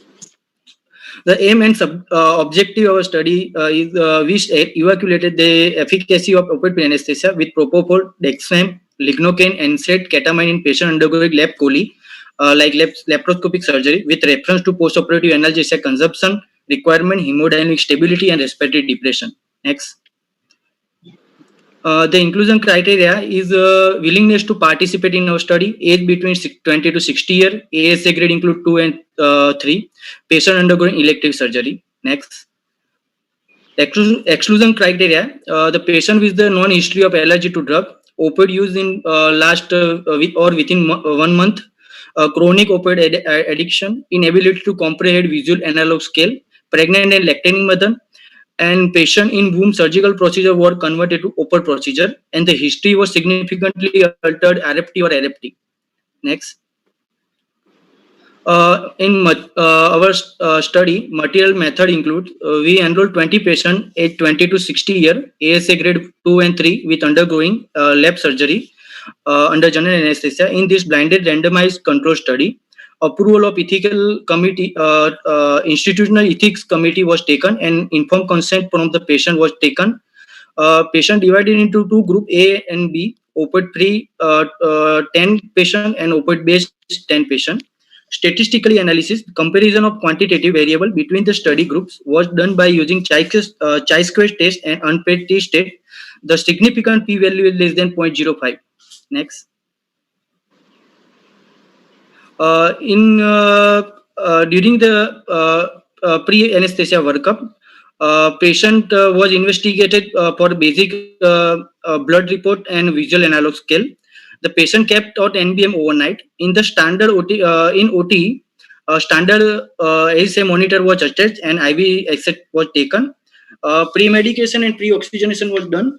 We divide in 2 groups, opioid-based group and opioid-free group patients. Opioid-based group patient induced with injection fentanyl 2 microgram per kg and injection propofol 2.5 to 3.5 mg per kg, followed by injection atracurium 0.5 mg per kg for intubation and maintained with fentanyl intermittent 0.5 mg per kg. In opioid-free group, loading dose of Dexam 0.5 microgram per kg over 10 minutes given, and then propofol 2.5 to 3.5 mg per kg, followed by injection at 0.5 mg per kg. Maintain Dexam infusion at 0.1 to 0.3 microgram per kg per hour, and lignocaine 1.5 mg per kg at induction, followed by infusion of 0.1 mg per kg per hour. Injection ketamine 0.5 mg per kg given in both patients at the incision. Next. After intubation, patient's lungs were mechanically ventilated with O2 and N2O mixture to maintain end-tidal CO2 between 35 to 40. At the end of the surgery, neuromuscular blockage was reversed by using injection glycopyrrolate and injection neostigmine. The trachea was extubated when adequate spontaneous ventilation, tidal volume greater than 4 ml per kg was established. Heart rate and mean arterial blood pressure, respiratory rate, and SpO2 were recorded intraoperatively. All the patients received IV diclofenac 75 mg 30 minutes after induction, and IV paracetamol before the emergence. Next. On the arrival in the recovery room, patients were asked to rate their pain using VAS ruler with a slide indicator with 0 to 10 analog scale attached in front, with 0 suggestive of no pain and 10 suggestive of worst pain. Patients were monitored for post-operative pain and analgesia requirement after 30 minutes, and hourly for 2 hours, and every 4 hourly for up to period of 24 hours. Any patient having VAS greater than or equal to 4 at any point of time was administered IV tramadol, initially as a bolus of 100 mg slowly over 2 to 3 minutes, and if required additional tramadol 50 mg every 30 minutes after 90 minutes of initial bolus, up to total dose of tramadol 250 mg. Time for first rescue analgesia and total rescue analgesic concept in post-operative period were noted. Adverse effect of any of these were evaluated. Next. The result and the discussion of our study. Intraoperative heart rate and mean arterial pressure and respiratory rate were comparable between two groups, with overall trend to decrease during the procedure. However, there is significant drop in intraoperative SpO2 value in the opioid-based group, which persists till 40 minutes compared to opioid-free groups. Extubation and orientation time at the end of the surgery were significantly higher in the patient of opioid-free group. Next. Post-op period, in hemodynamic parameters like heart rate, mean arterial pressure, respiratory rate were significantly lower or more stable in opioid-free group compared to opioid-free based group, whereas saturation remained comparable in both groups. Significantly fewer patients in the opioid-free group required rescue analgesia. The need for the first dose of rescue analgesia was significantly earlier in opioid-based group compared to opioid-free group. The total analgesic dose requirement was significantly greater in opioid-based group compared to opioid-free group. Additionally, post-anesthesia care unit discharge time was significantly lower in opioid-free group. Next. Your 6 minutes are over. This is the graphical presentation of our study. Opioid-based group based patient have a very high mean arterial pressure, mean blood pressure than opioid-free group. Next. The analgesia consumption in post-op period is less in opioid-based group, opioid-free group compared to opioid-based group. Next. The result of our study indicated that opioid-free anesthesia is associated with the lower rescue analgesia consumption in the post-op period. Opioid-caused respiratory depression in obese patients, suggestive alternative to analgesia and sedative are needed to improve the pain management in obese patients. These are the newer and laser cardiodepressive drugs that are from can be used in place of opioid-based anesthesia. Opioid-free anesthesia potential to change the current anesthesia practice and tend to emerge as a new paradigm. Next.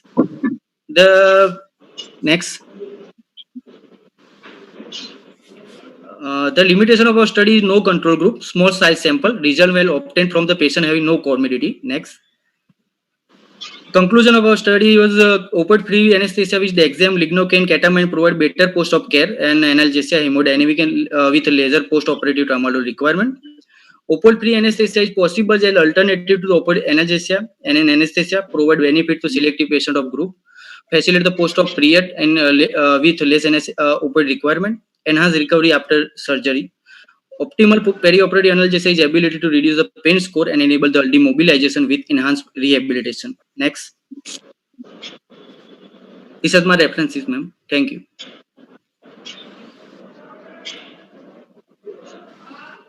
Hello. Yes, ma'am. What is the antidote of dexmedetomidine?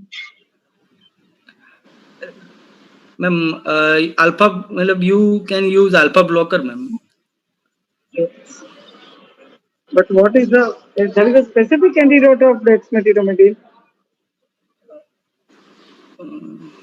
Sorry, ma'am. An antidote of fentanyl.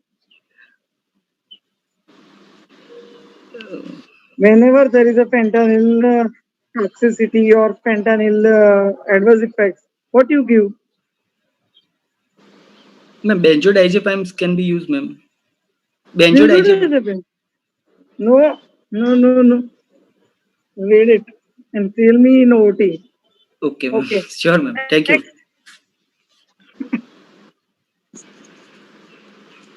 Dr. Shrustri. Hey. Hello. Yeah. Hello.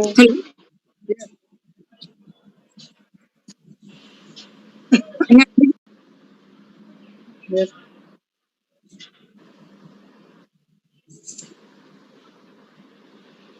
Start. Okay. Good evening, ma'am. Today I'm present myself, Dr. Srushti Shah from SVB Hospital, second year resident, presenting comparative study of butorphanol versus clonidine as an adjuvant to intrathecal hyperbaric bupivacaine 0.5% for lower abdominal and lower limb surgeries. Aims of the study is present study was conducted to compare the effect of hyperbaric bupivacaine 0.5% 3.2 ml with preservative-free clonidine 0.3 ml and with butorphanol 0.3 ml when administered intrathecally for elective lower abdominal and lower limb surgeries. Patients were assessed in terms of time for onset of sensory and motor block, perioperative hemodynamic stability, duration of sensory and motor block, time of demand for first rescue analgesia, and adverse effect of drugs, if any. This is the pharmacology of butorphanol. Next. Just pass on. Next slide. Next. This describes the pharmacology of clonidine. Next. Materials and method on approval from Institutional Review Board. We carried out this observational study on 60 patients belonging to ASA grade 1 and 2 between 18 to 58 years of age of either sex undergoing elective lower abdominal and lower limb surgeries.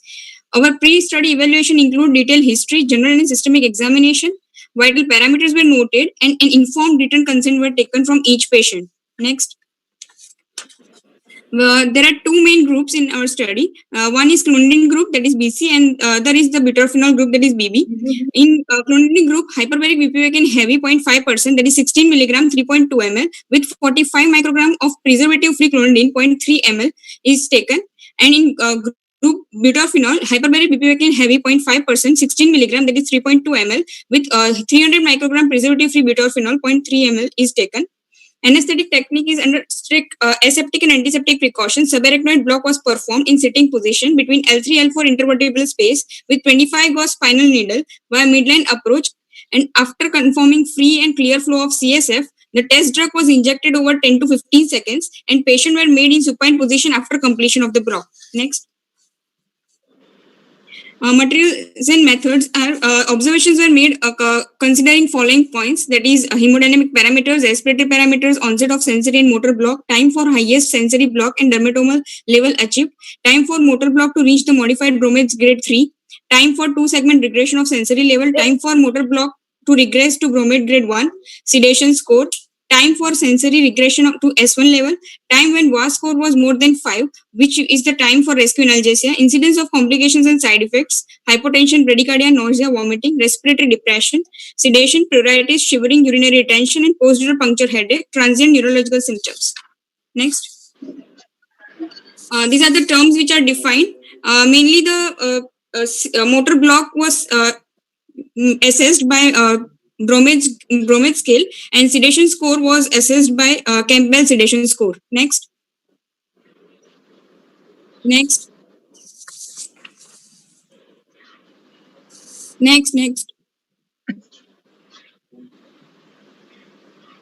Observations and results, mainly the onset of sensory block, the onset of motor block, and the time of peak sensory block is longer in clonidine group as compared to butorphanol group.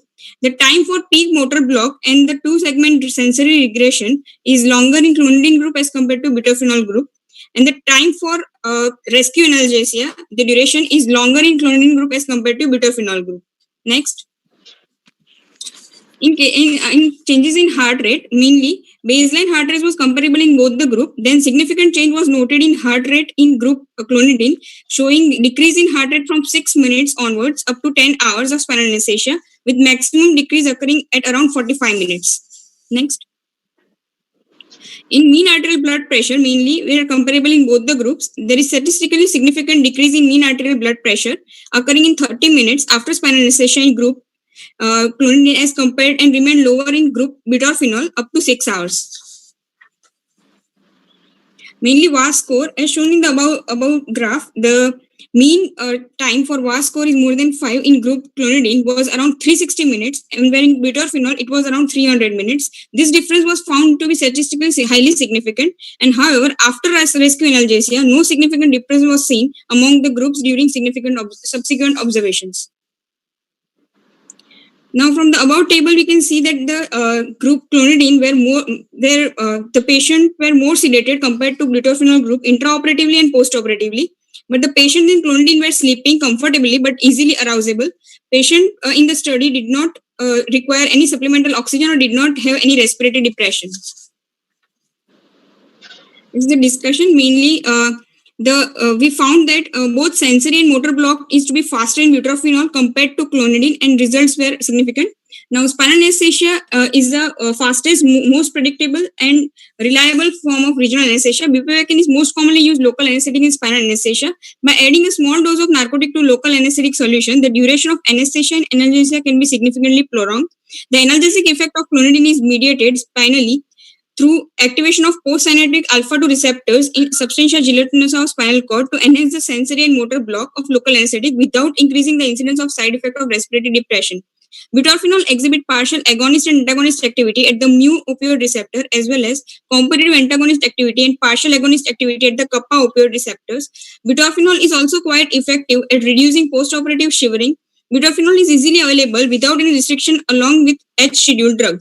The combination of these effects may explain the above observed synergism between bupivacaine and clonidine or butorphanol, characterized by enhanced somatic analgesia without affecting the cephalic spread of bupivacaine. 6 minutes are over.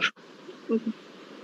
We found that the onset of both sensory and motor block is to be faster with butorphanol compared to clonidine, and the results were significant. And also, we found that 2-segment regression time and duration of sensory and motor block was longer with clonidine as compared to butorphanol. In our study, the duration of analgesia was found to be significantly longer in group clonidine as compared to butorphanol group. Next. We conclude from our study that both preservative-free clonidine and butorphanol are good as adjuvants to hyperbaric bupivacaine for spinal anesthesia. Butorphanol provides early onset of sensory and motor block as compared to clonidine, whereas clonidine provides longer duration of sensory and motor block as well as prolonged duration of postoperative analgesia as compared to butorphanol. However, use of clonidine was accompanied with sedation and some incidence of hemodynamic changes which could be treated easily. These are my references. Thank you, ma'am. Steve, which are the other adjuvants used in the spinal anesthesia? With bupivacaine or with, we can use with local anesthetic agent? We can use fentanyl. Yes. Then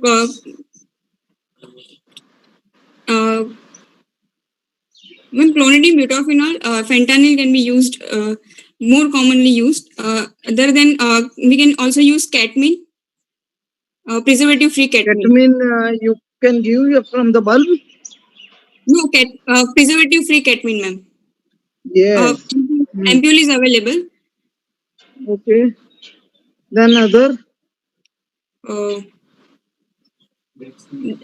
No idea. DEG. Okay. Okay. Thank you, ma'am. Dr. Vishruti.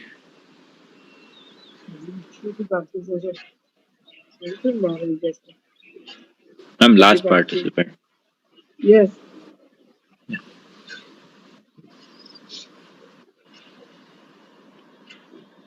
Dr. Vishruti, are you ready?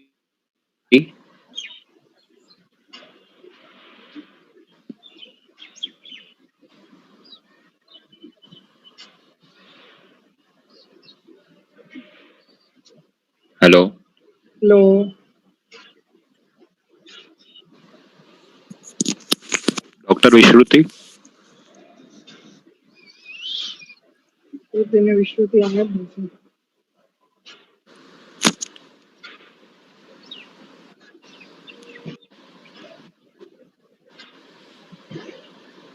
Hello.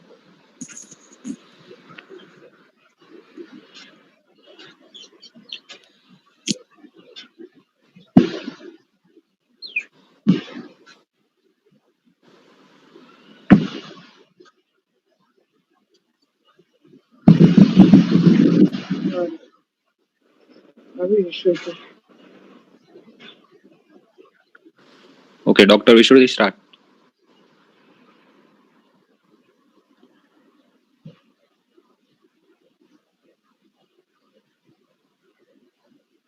Hello.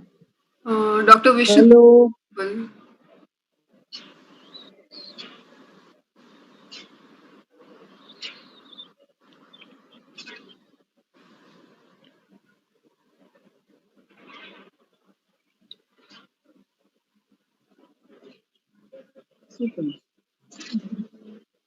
पूछो आनंद जगती रही है connect लगता है किसी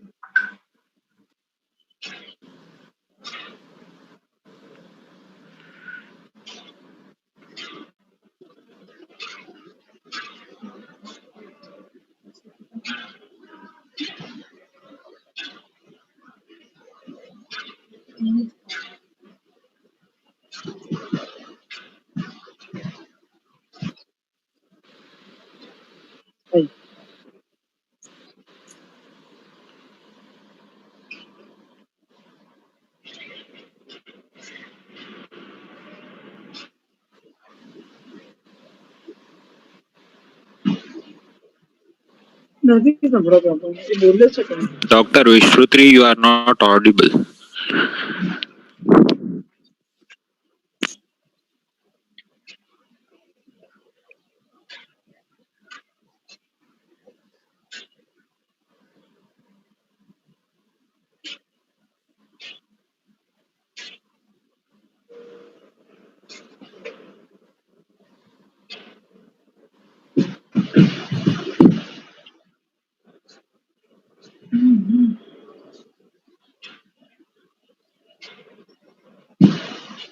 रिद्धि कर भी गई है खाली पर पकड़ नहीं ये पास में से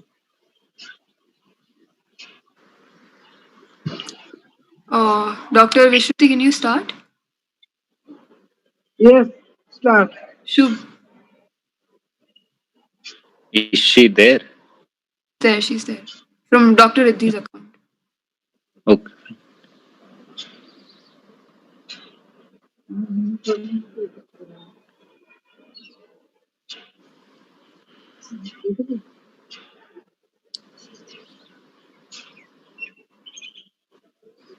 Dr. Vishruti, please start.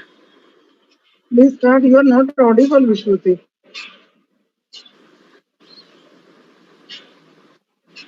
hello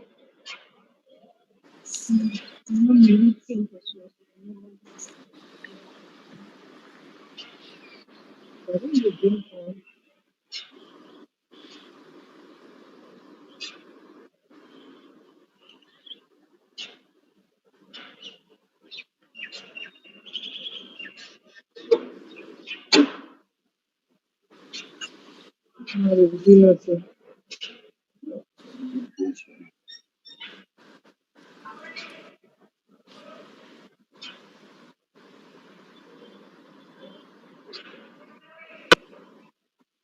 जानना ना बे रिद्धि हो जो कि करता जैसे निकलना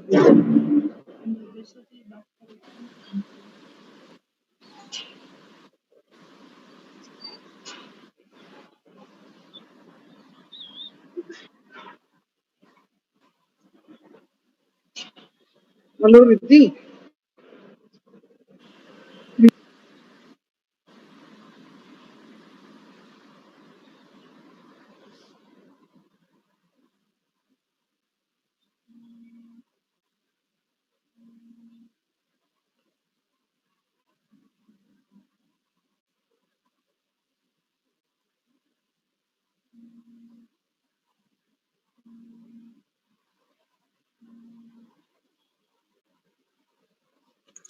Hello.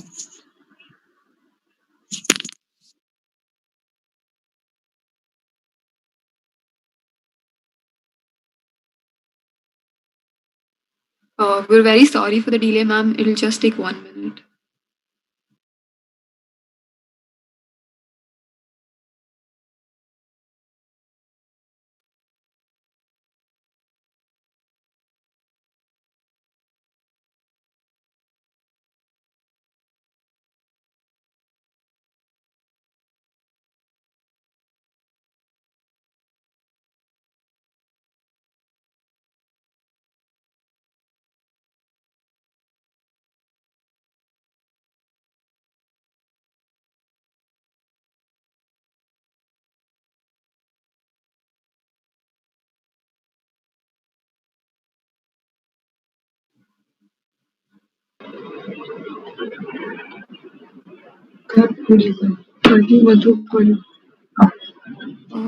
Dr. Vishruti?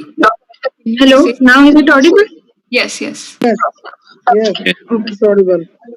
Proceed, fast track.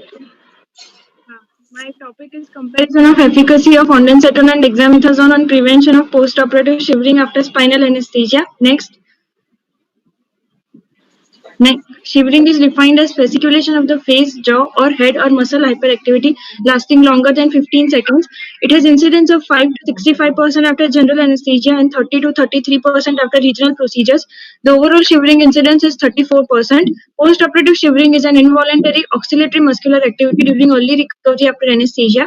Shivering is a potentially serious complication resulting in increased metabolic rate, increased oxygen consumption up to 100 to 600%, along with raised CO2 production, ventilation, and cardiac output, and can lead to adverse postoperative outcomes such as wound infection, increased surgical bleeding, and morbid cardiac events.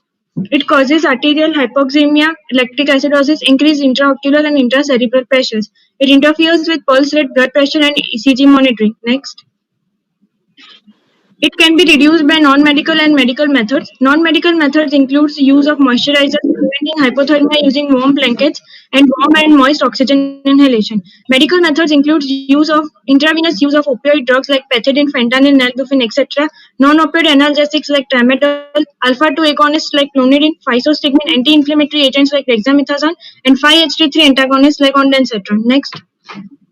The aims and objectives of the study were to study and compare the effect on prevention of postoperative shivering, to study perioperative hemodynamic changes, to study perioperative side effects and other perioperative benefits. Next. Materials and methodology. The inclusion criteria were patients undergoing lower abdominal and lower limb surgeries under spinal anesthesia, patients with ASA grade 1 and 2, patients with age 18 to 50 years. The exclusion criteria were patients with comorbidities like hypertension, diabetes mellitus, hyper or hypothyroidism, cardiovascular diseases, etc., longer duration of surgery, history of alcohol or drug abuse, patients already taking steroids or any other drugs that can have effect on postoperative shivering, contraindications to spinal anesthesia like infection at the local site, increased intracerebral pressure, etc. Next. 60 patients scheduled for lower abdominal and lower limb surgeries were randomly divided into two groups of 30 patients each. Group 1 received injection ondansetron 4 mg intravenously. Group 2 received injection dexamethasone 8 mg intravenously. All the patients were given spinal anesthesia. Next. Preparation of the patient. Day before the surgery, all the patients were assessed and history of present illness and past history of any illness, surgery and anesthesia were taken. General and systemic examination of patients were done. All routine investigations like complete blood count, liver and renal function test, serum electrolytes, coagulation profile, chest X-ray and baseline ECG were noted. Patients were explained about the procedure of spinal anesthesia and informed consent was taken. In operation theatre, all monitors for ECG, blood pressure, SpO2 and temperature probe were attached. Large IV bore cannula 18 or 20 gauge was inserted. Next. Patients were randomly selected to receive either 4 mg of ondansetron or 8 mg of dexamethasone. Injection ringer-lactate solution was started at 10 ml per kg for preloading. All the patients were given drug under study before giving spinal anesthesia. Then spinal anesthesia was given. An injection bupivacaine 0.5% 3.5 ml plus injection fentanyl 0.5 ml was injected in L3 L4 subarachnoid space. Adequate effect of anesthesia was achieved. Oxygen was administered to all patients at the rate of 4 liters per minute via venti mask. Duration of surgeries were around 120 minutes. Next. Perioperative hemodynamic changes in heart rate, systolic and diastolic blood pressure, SpO2 were observed at regular intervals up to 300 minutes from time of induction. Skin temperature was recorded and values at baseline after induction of anesthesia, end of surgery, in arrival to recovery and exit from recovery room were used for analysis. Patients were observed for postoperative shivering and the grading of shivering was noted. Patients were observed for any perioperative complications. Next. Grading of shivering was done as per range, which was grade 0, no shivering, grade 1, one or more of the following, that is piloerection, peripheral vasoconstriction, peripheral. In the slide, Vishruti, go forward. Next. आगे की slide चलो. Results, both the groups were comparable in terms of age, gender and ASA grade. Next. There was no statistically significant difference in terms of perioperative hemodynamic changes. Next. This slide shows the trend of skin temperature in two groups and the mean skin temperature in two groups. Next. The incidence of shivering in group 1 was 6% and in group 2 was 10%, but the difference was not found to be statistically significant. Next. This slide shows the incidence of perioperative complications in both the groups. Next. Discussion, regional anesthesia, either central or peripheral, is a safe and very popular technique used for various surgeries. However, many patients undergoing regional anesthesia develop shivering. The probable mechanisms could be decrease in core body temperature secondary to sympathetic block, peripheral vasodilatation, increased cutaneous blood flow, which leads to heat loss through skin, cold temperature of operation theatre, rapid infusion of cold IV fluids, effect of cold anesthetic drugs upon the thermosensitive receptors in spinal cord. Next. It is associated with increased adrenergic and sympathetic activity and subsequent organ dysfunction and increase the likelihood of post-operative complications such as infection, pain and bleeding, delayed wound healing and increased hospital stay. Opioid and non-opioid drugs are often used to treat post-operative shivering, but they have side effects like hypotension, sedation, respiratory depression, nausea and vomiting. Next. Your 6 minutes are over. The preoptic area of hypothalamus releases 5-HT3 to activate heat protection pathways and thus increase body temperature. 5-HT3 antagonists may prevent postoperative shivering by inhibiting the reuptake of 5-HT3 in the preoptic area. 5-HT3 receptor antagonists effectively prevent postoperative shivering after general and spinal anesthesia. Next. Next. Next. Next. Oh, eso tampoco.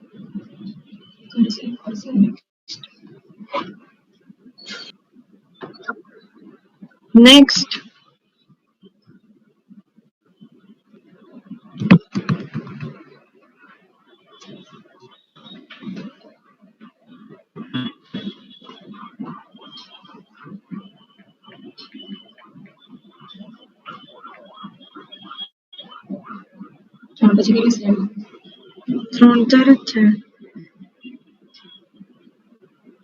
Dexamethasone.